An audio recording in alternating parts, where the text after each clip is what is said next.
F-16 से रूस पर बड़ा हमला हो सकता है। रूस के मिलिट्री इंडस्ट्रियल इंफ्रास्ट्रक्चर भी टारगेट पर आ सकते हैं। अमेरिकी रिपोर्ट्स की तरफ से ये बड़े दावे हो रहे हैं, जहां रूस के डिफेंस सिस्टम भी F-16 के सामने बेअसर रहे हैं। अब F-16 से अटैक रूस के लिए क्या ये एक थ्रेट है? क्योंकि F-16 से यूक्रेन बड़े इलाके पर हमला कर सकता है। अब F-16 के आधुनिक रडार और सेंसर रूसी विमान से बेहतर है।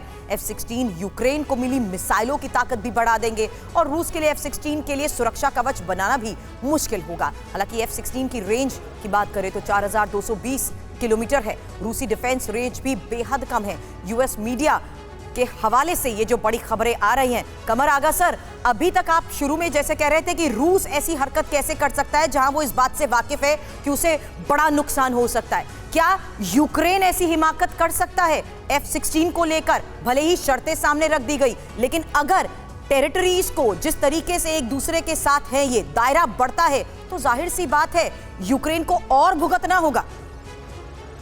बिल्कुल सही आपने कहा। इसमें यूक्रेन पूरी तरीके से तबाह बर्बाद होता चला जा रहा है। वो मुल्क, सारे अपोजिशन लीडर्स को इन्हीं ने जेल में डाल रखा है।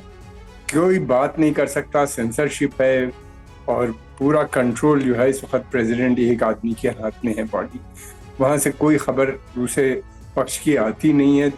एक चीज़ मैं यहाँ पे कहना चाहूँगा, युद्ध वीपन से नहीं लड़े जाते। युद्ध के पीछे जो होती है फौज होती है, उसका मॉरल होता है।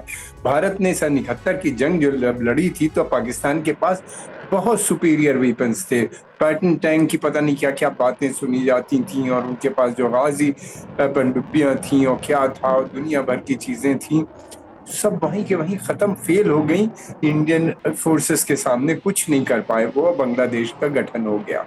तो वेपन इनको F-16 मिल जाएगा। क्या इतनी जल्दी पायलट ट्रेन हो जाएंगे? 3 महीने या 4 महीने या 6 महीने के अंदर? बहुत ट्रेनिंग की जरूरत होती है F-16 जैसे प्लेन को उड़ाने के लिए।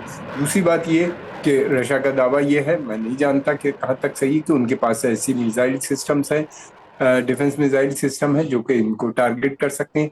अगर एक भी F-16 टारगेट होता है, मैं समझता हूँ कि अमेरिका के लिए ये बड़ी प्रॉब्लम आ जाएगी। वहाँ के लिए इसके मार्केट के ऊपर बहुत बड़ा असर पड़ेगा।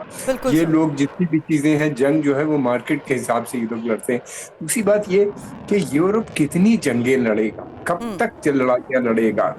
पहली जंग विश्व युद्ध, दूसरा विश्व युद्ध, उसके बाद वियतनाम, फिर उसके बाद इंडो चाइना के दूसरे मुल्क, फिर उसके बाद अफगानिस्तान, बीच में कुछ दिन सुकून रहा, फिर उसके बाद हमने देखा इराक, फिर उसके बाद सीरिया, फिर लीबिया, एक लाइन है। फिर उसके बाद ईस्टर्न यूरोपियन कंट्रीज में जो कुछ हुआ, हम लोग देख रहे हैं किस तरीके से अमेरिकन पार्टिसिपेशन था और वहाँ पे बॉम्बिंग की गई और तबाह बर्बाद किए गए वो सब। तो ये कब तक इस तरह का कि चलेगी? मैं समझता हूँ कि सिक्योरिटी काउंसिल की मीटिंग होनी चाहिए, तुरंत इस्फायर होना चाहिए और यूक्रेन को भी बचाना चाहिए इस जंग से, ताकि बातचीत शुरू हो। सर, मैं चाहूंगी आप इस पर ज्वाइन करें। मैटर ऑफ फैक्ट है कि इमीडिएट एक्शंस नहीं लिए गए हैं। यही तो एक वजह है कि साल भर से ज्यादा हो चुका है इस युद्ध को। और दूसरी बड़ी बात, लॉन्ग रेंज मिसाइल्स की भी जब अमेरिका के सामने डिमांड की गई थी तो उस डिमांड को वक्त रहते पूरा नहीं किया गया था, इसी बात को सोचते हुए कि युद्ध का दायरा और बढ़ जाएगा।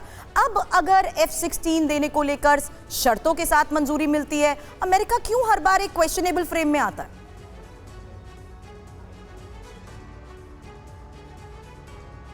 मुझसे सवाल है जी दत्ता सर।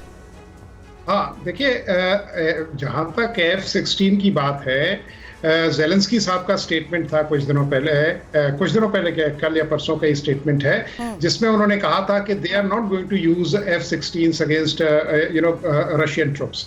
और उसके पीछे उनका मकसद यही था कि कहीं और ज्यादा एस्केलेशन ना हो जाए, क्योंकि रशिया इसको बहुत काइंडली नहीं लेगा।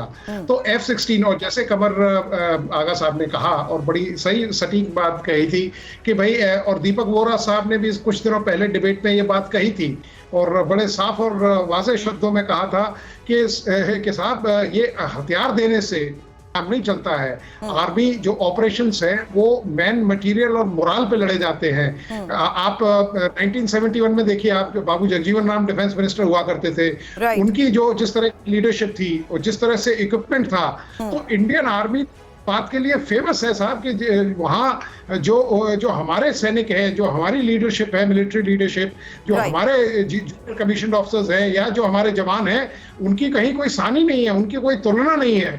और कारगिल वॉर में आप देखिए, मैं उसका हिस्सा रहा हूँ, वहाँ आप देखिए हमारे पास इक्विपमेंट न होते हुए भी हमने अपना पाकिस्तान को पीछे धकेल दिया और पाकिस्तान को मुंह की खानी पड़ी। तो सर, इसी तरीके की बड़ी बातें जब आप रखते हैं हमारे दर्शकों के सामने, तो हमें ये पता लग जाता है कि किस तरीके से स्ट्रैटेजिकल मूव अपनाए जा रहे हैं। हालांकि जहां तक रूस और यूक्रेन युद्ध के स्ट्रैटेजिकल मूव्स के साथ साथ तस्वीरें आने के बाद हम चर्चा करते हैं